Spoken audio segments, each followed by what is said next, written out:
Hi guys, welcome to the one-on-one show at AFC Youth Magazine. I'm your host, Laston Samui. In tonight's show, we want to talk about the youth fellowship in villages.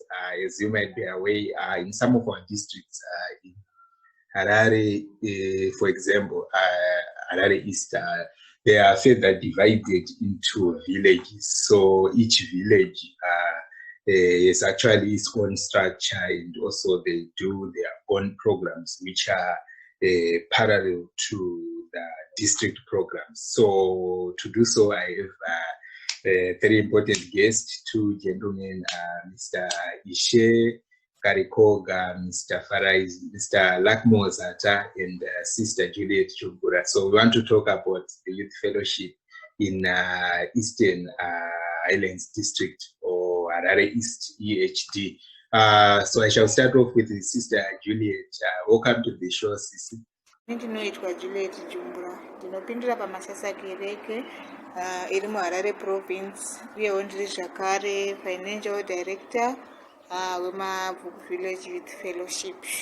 It's good to have you, Sister Julie. I'm so happy.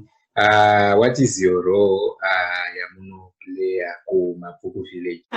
Ini ndinobata vana either dzepama workshops, mabig santa, manhamo, zvese izvozvo ndinonga ndichikolekta mari izvozvo, uye ndinoita maripoti angu each and every 6 months. Ndinonga ndichiisa maripoti angu ndichipa maripoti kuvanhu kuti vanhu vaone kugutikana nemari dzavanenge vachibvisa uye kuziva kuti zvinonga zvichifamba sei. Pese patoita guest yemusikana pashow, I always feel happy because the last time, remember, we talked about girls' participation. So it's good to hear from you, from your personal experience as well. So thank you for coming and for affording us your time. I now want to introduce Mr. Zata. Zata, welcome to the show. Ndinotenda zvizhinji nenguva ino yenkoma Laston. Ndinotenda Mwari nekutigovera mukana wakadai so paupenyu hwanhasi. Toda kuti zvizhinji kuhamba kwazvose ndikudze Mwari, ndichikwasa hama dzose neshoko rotaurwa naPauro nedzimwe nguva pachapta 1 yavaGaratia. Anotaura iye pamusoro penyasha norugare kuti ngazvive nemi mose, pavhesi 3, zvinobva kuna Mwari Baba naShe wedu Jesu Kristu. Anotaura nyaya yekuti iye wakazvipa nokuda kwezvivi zvedu kuti atisunungure isu. Zvino ndinotenda hangu Mwari hama nechinhu ichi kuti vanhu vanofanira kuti vazive kuti Jesu uyu watiri kutaura nezvake akasunungura vanhu muzvivi kuti vanhu vave vakasununguka mukutya iye Mwari. Saka ndiri kutaura chinhu ichi pakati peboka revechidiki kuti vanzwisise zvinodiwa naMwari. Kana tichitaura zvinhu zvokunamata, totaura zvinhu zvekuti vanhu vave saMwari wacho. Zvino ndinotenda hangu hama kuti ndizivise. Ndinonzi Luckmore Zata, ndinonamatira ndiri pamuguta munzvimbo yeEpworth. Ndiri chairman weyouth muvillage reEpworth. Interesting. Yakamira sei Epworth village in terms of kukura kwayo? Yakakura zvakadii tichisanganisira mabranches amunoita oversee sevillage community? Okay, Mr. Jorinda. Ndinotenda Mwari. Epworth village inzvimbo yakakura. Sekuziva kwatinoita kuti inzvimbo yakakura. Ine mabranch anosvikayo 5. Ndo mabranches akanatsosimba. Then tine mamwe mabranch maviri asina kunatsosimba zvavo nenyaya yekuti ari kure nesu zvishoma. Asi anobatiranawo nesu pazvinhu zvokunamata Mwari nezvinhu zvokubvuvana sevechidiki munzvimbo yeEpworth. Saka Epworth ine mabranch 5 anotiwo Mother Church iri Dombo raMwari, kouya Muguta, kouya Batanai, kouya Glenwood, kouya Manyame. Ndo mabranches arimo. So kumabranches iyayo tine makomiti atinawo, tine mamembers edu ekomiti anenge achibva kumabranches edu kuti tibuilde village committee kuti basa rifambe. uye ndinotenda uye ndinovimba kuti Epworth village iri kubudirira uye iri kukura mushoko nemukuita. So pakuwanda kwedu tiri vanhu vakawanda zvakanyanyisa, sekuziva kwamunoita kuti Epworth musha mukuru tisu toga, uye ndotenda Mwari nechinhu ichi kuti ivillage rinokwanisa kuti rizadze bhazi kana kuri kunzi tiri kuenda kuma-events econference kana kuti kuma-provincial nekuda kwekuti takawanda. Saka tinosvika isusu 150 vasikana varivo vane nhamba yakawanda munzvimbo yedu. Then ma-advisors zvekare tine ma-advisors akati wandei zvekuti pabranch tinogona kuwana ma-advisors 4 or 6 pabranch. Saka inzvimbo ine vanhu vakawanda zvizhinji. Brilliant. I want to introduce Mukoma Ishe Karikoga tinzwewo kuti kuGoromonzi kwakamira sei. Mukoma Ishe, Goromonzi village yakamirawo sei in terms of kukura, uwandu hwevana nema-programs amuri kuita kuGoromonzi? The district, EHD district, is divided into 3 villages. This has been done depending on the location of the branches that feed up into the villages, and we have in Goromonzi we have 8 branches that make up our village, and then 8 branches are namely we have Bromley at the far end of the village, Melfort, we have Goromonzi Tenof, Goromonzi Main, Urumajuru, then we have Acturus, we have Mzulusani, it's a new branch, we have Damafos, Rural, and we have lastly we have Victory Park, and it's a new branch as well. So those are the 8 that make up our village. So it is for the ratios of the youth in the village. Sometimes it does differ as per each branch depending on the location. Like I've said, we have suburban branches, and we have those that are sometimes inside or around farm areas, plot areas, or mining areas. Like Acturus is within a mining area, and we have Goromonzi Tenof, Melfort, and Bromley. They are within some farming areas. So that sometimes do limit the number of youth that we can have in those branches. In Mzulusani also, then Rua and Victory Park and Goromonzi may have many youth depending on the issue of location and proximity.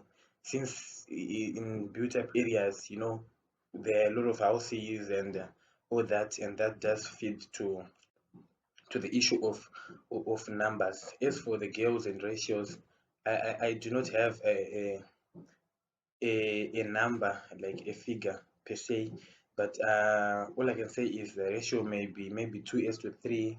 For every 2 boys may have 3 girls, and also the other thing that does limit the girls sometimes as they age, or we may have many girls, but they may be from an age group of maybe from around 12 up to around 18, and then you have less numbers upwards due to marriages and all that. And I think maybe just that maybe boys tend to take time to marry, unlike girls and all that, but we are surviving.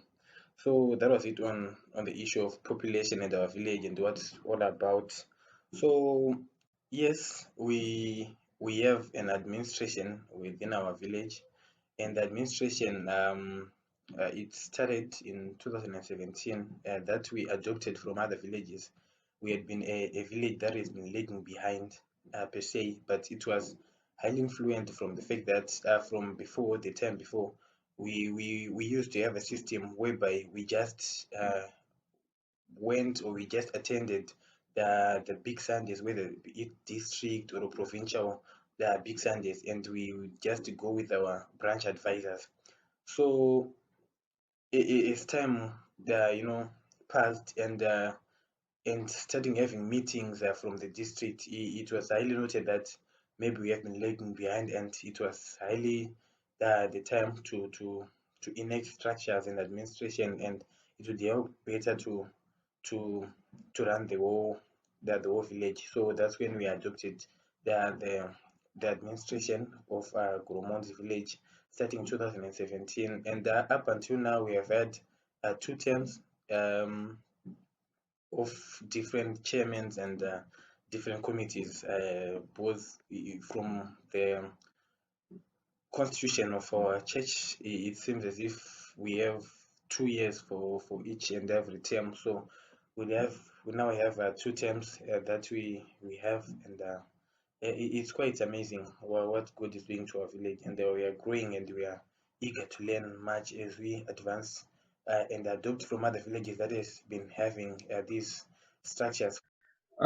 Sister Julie, in terms of my programs, kwakamira sewo kumabvuku ndeapi ma-programs amuri kuita amunoita sevillage amune muchiita in line or parallel to mamwe ma-programs anenge achiitwa district, kuti district iri kuitawo ma-program imi mune muchiitawo enyu ndeapi? Can you mention just if Mabvuku village yakaumbwa ne6 mabranches uye youth fellowship vana vanosvika kumaaround 150, uye maprograms edu tinoaita, amwe acho tinoaita mumabranches, acho tinoaita pevillage, zvakaita sana workshops, masowe, mabig sundays, ese awo tinoaita pevillage tichitenderera mabranches edu. Ndizvo mamiriro akaita Mabvuku village. And your side, Koma Isheku Goromonzi. The village, we manage to host and have programs like any other villages, and have a calendars whereby we set up the big Sundays, the Masowe programs, the workshops, and all that. So the year the committee was enacted, it was around mid-year. We just managed to have a big Sunday in the workshop, and then the following year we had one big Sunday, one workshop, and one Masowe program, and back to school. I'm so happy. Vanhu vari kuita zvakawanda and you feel kukura, and ndikuwa impressed personally neimpact yekuti mavillages yaari kuwa kana muchitokwanisa kuita maprograms, muchitokwanisa basa chitokura. I think kukura kwebasa. So Mr. Zata, I just wanted you maybe to share in terms of my youth sessions nezvinana choir, how do you do it at village level ku Epworth? Yeah, ma-Saturdays tinosangana, but tinosangana pano neapo. If iri nyaya yemakwayas tichizogadzirira kuti tigone kupresenta kungava kudistrict kana kuti kungava kuprovince. Asi makwayas sevillage level anowanzoitika kumabranches, nekuti paprogram yedu susu yemwedzi kana yegore tinenge tine masongs atinenge tinawo atinenge takati vanhu ngavadzidze. Saka tinogona kuzosangana ma-Saturdays just kungopolisha.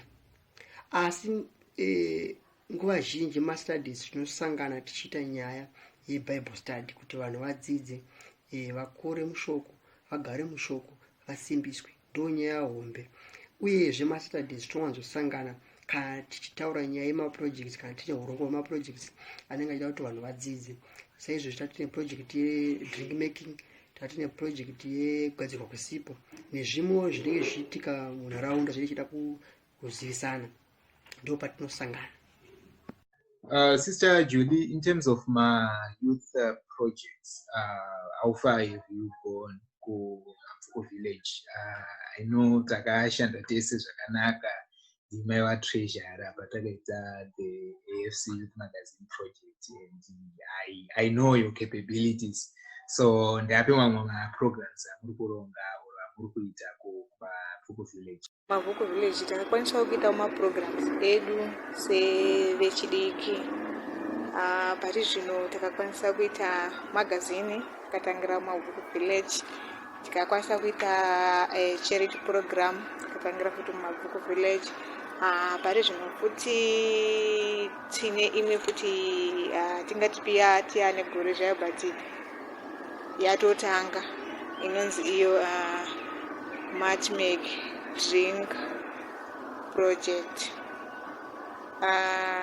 Ndo maprograms atiri kumhanya nawo pari zvino, but tichiri kuenderera mberi nekutsvaga zvimwe zvingatibatsira isu sevechidiki ini financial director mese imomo ndinonga ndichingopinda ndichingotsvaga chete mari dziri kungobuda ndichingokolekta changu kungokolekta vamwe mari ndichidzichengeta. Maproject aya maprograms aya akatanga angori maideas ataka tichingoda kuti isu sevechidiki tikwanise kuunganidza mari inozotibatsira pamatransport, kuenda kumabig sunday, kupasika kumaconferences, even tikawirwa nenhamo tinokwanisa kubatsirana isusu pachedu. Tikutarisira kuti chinangwa chaicho ndeyekuti ibooste homwe yedu isu sevechidiki. Koma Ishe, given programs amuri kuita and progress yamatomeka so village, do you see it as something chiri advantageous kuitwa kuyouth zvekuti maybe mamwe province asati akwanisa kusplita further madistricts zvekuti vanokwanisa kuzvikopawo? The district has its functions. We have the province has its functions, and we have the main wing. The main wing, we have big Sundays, we have those annual conferences that does include the Pascas, the Pentecost, the Matumbas, the 10 days and all that. So sometimes the village, we have the branches where we have youth at the branch that need to sometimes maybe do some meetup sessions and practice different whatever they may be practicing. So it was an idea that was meant not to cluster the whole, like the parents sometimes financial status is providing for the children.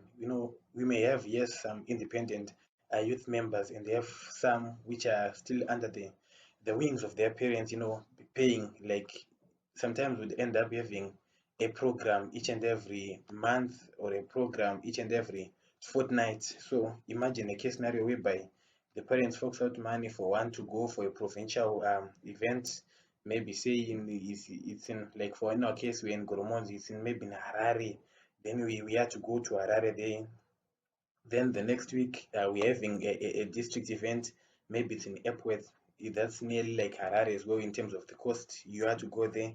Then next week we had to have maybe the main big Sundays, we go and all that. So sometimes it was just meant not to cluster the whole calendar and maybe blow up on finances of our parents.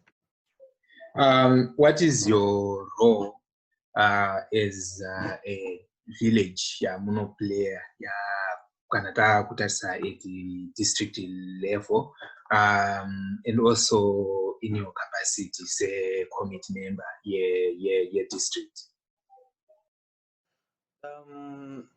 I have served the village as a secretary from a period from around 2017 up to 2019, when we had the second administration structure coming into place.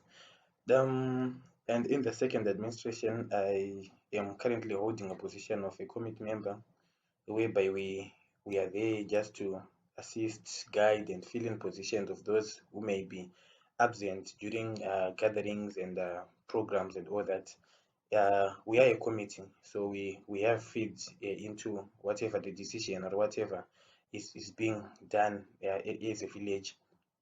And Mkoma Zata on your side?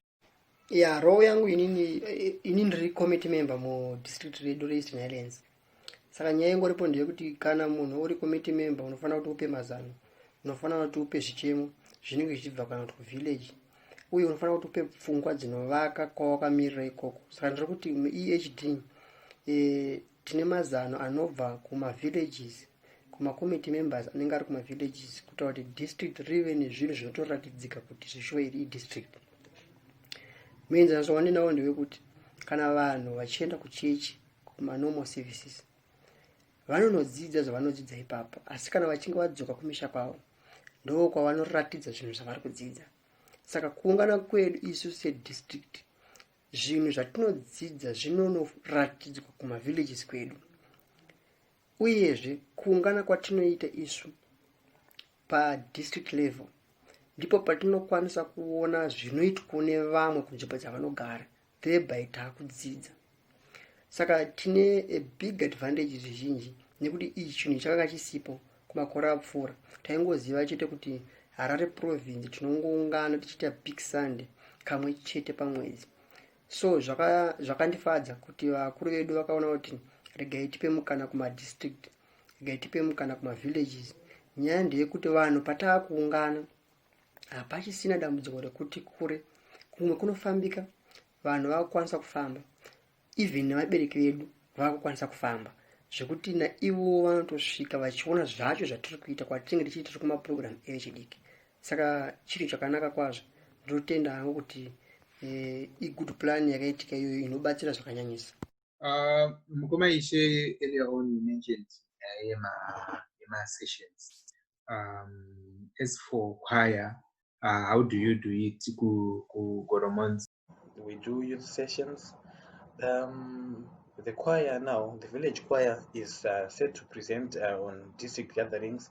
So sometimes it is wise to rehearse before the gatherings, rather than just doing the clash program and doing the rehearsals on the day. Sometimes it's kind of difficult to present one good thing. So we do meet say a week before the district events, the district big Sunday, the district workshops, and we get to discuss on the issues or how to tackle the big Sunday, how to sing, how to present well during the services. So we do meet as a village now with our advisors and the fellow youth from around the village, and present the songs, discuss on which songs to sing, how we're going to do it, how we're going to stand, and all that, how is done the choral setup. So yeah, we also do youth sessions whereby we meet, we discuss as youth, apart from meeting at church like the district big Sundays, the village big Sundays, the main wing or whatever. So our youth sessions, sometimes it is not quite uniform from around the village how it's done. Some are still lagging behind, some have gone a step further, some around just the position whereby they just meet, they discuss the word of Jesus, the word of Christ, and some gospel sharing. And some do meet up for the housekeeping activities, cleaning the church. It's quite our duty as youth to do that. We can't expect our fathers and mothers, the seniors, just to do the job for us. We are kids. That's what we are supposed to be doing, housekeeping. We meet, obviously, when we do housekeeping, we meet, we give a starting prayer, we sing, and there is some word sharing, and that is quite good. Sister Julie, there are my challenges that now in your personal capacity, serving in the male-dominated committee. And there are my challenges I'm not now, and also say Mabvuku generally, there are my challenges I'm not now, safe village. My challenges ndingati ndinombosangana nawo handinawo machallenji akanyawanda stereka, asi pamwe pacho ndinombowandirwa nebasa, pamwe pacho ndomboshaya nguva yekuenda kuma-meetings, pamwe pacho ndomboshaya nguva yekupa ma-financial report yangu nenguva inonge yakatarisirwa. Saka izvozvo zvinezvozvo ndo zvindingati machallenji andinosangana nawo. Uye kurudziro yangu yandingada kupa kuvanasikana ndeyekuti tisazvitarisira pasi uye tisaguma kudzikisirwa. And Mukoma Zata, my challenges are to Epworth village. Iri nyaya yemachallenges Mukoma Chirinda, machallenges anotowanika pabasa raMwari. Hakuna basa raMwari rinoitika richingofamba semuchechetere nguva dzose. Chekutanga ndechekuti munongoziva kuti pakutonamata kwedu kwechipostori chedu kune vanotendawo zvevechidiki kuita vasingatende zvevechidiki. Zvichireva kuti itori challenge, but ndinonzwisisa kuti yanyaya yekutenda kwevanhu kana kuti yanyaya yemaonero evanhu. Asi solution panyaya iyi yandakaona ndeyekuti isu sevechidiki vacho vanonzwisisa zvinhu zvevechidiki zveyouth vanopinda mumaprogramu evechidiki, tinofanira kuti tive nezviratidzo zvekunamata Mwari zvakakwana. nekuti shoko redu rinongoti pavanokupomerai ngavashayiwe chipomerwa kwamuri kunyange vachikupomerai. Saka iyi ndo option imwe chete chete yekuti vanhu vadzidze, nekuti vanodzidza pakuona, vanodzidza pakuita. Then iri nyaya yemavillages, sure tine maneighbor villages edu district redu re-Eastern Highlands. Tine Mabvuku village, tine Goromonzi village. Tinoshare my ideas, tinoshare my events. Though 2019 2020 pamwewo anomboclash ma events edu, but tinomboshare even zvimwe zvinhu zvatinoona zvinobatsira, tinodyidzana, tinotorana mazano zvichiita kuti zvibatsire. And Mukoma Isheku Goromonzi, what would you say are some of the challenges that you are facing? Village, everything doesn't go on pretty much smoothly. We do have challenges that no face our say village with. The first being the issue the location our village. It is the last in the province Harare, and makereke edu or branches edu are specially distributed spacer, like I think the list of a distance between say two branches could be a minimum of 7 kilometers. So you can imagine traveling within those 7 kilometers, and it's within the highway, and it's not like that's in a the high density areas and all that. It's quite easy for one to travel, say from Kwadana to DZ, and it's quite cheap. So izvozvinoti affecta pamafambiro programs, zvimwe zvinoda financial assistance, like in the sense yeku hire the PA systems hatisati kutengawo yedu as a village is still growing. So hiring PA system kuti vanhu vanatsonzwawo zvakanaka pama events, zvimwe zvinhu zvinoita kakuremawo for us while we still starting. As you're going forward, I hope ticharamba tichikura and tichakwanisa kubudirira ipapo. Then the other issue, this pandemic yatirikufesa tese senyika pasi rose ye-COVID-19 yakazoita kuti pazonzwawo lockdown kuzama kuchengetedza upenyu hwevanhu. So yes, tirikunamatwa kuna Mwari kuti deno vatibatsirawo, chirwere chaenda uro chapera, vanhu vakwanisa kudzokera mune zvakanaka mukurarama mararambiro avanga vachiita akanaka anofadza Mwari acho kuti tirambe tichiita iwayo. So there is nyaya yekuti we are no longer meeting say youth church, hence we are to use these platforms edu, social media, the WhatsApps, the Facebooks, if we do have is kwedu tine WhatsApp group latinaro. So we are making use of the WhatsApp group, but it is not quite sufficient to as if like tiripa on a church setup whereby we spend more time per phone. Sometimes you can imagine kuti you haven't been active, then you get online, you come online like now, then there has been some sharing that maybe for the past 2 hours.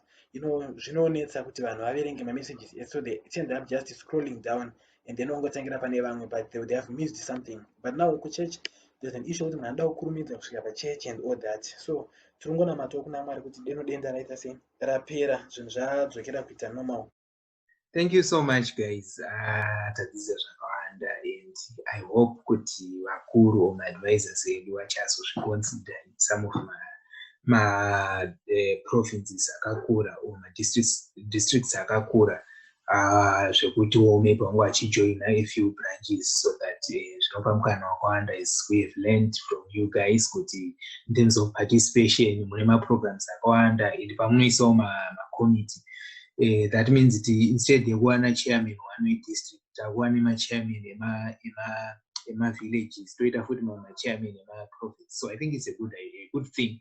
Zvinopa mukana wakawanda where a lot of people to participate. More programs means more participation, more involvement. So it's really a good thing. Maybe just before I close the show, Koma Farai Zata, may you give us a word of encouragement.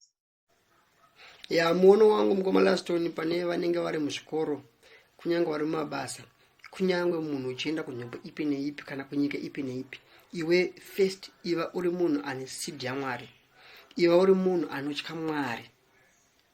So vanhu vanenge vari kumakambasi, vanenge vari kumacolleges, zveshuwa panoitika zvinhu zvakawanda because unosangana nevanhu vakasiyana siyana, vane zvitendero zvakasiyana siyana, vane kuita kwakasiyana siyana. So iwe first unofanira kunge wakasimba pane zvawakatenda.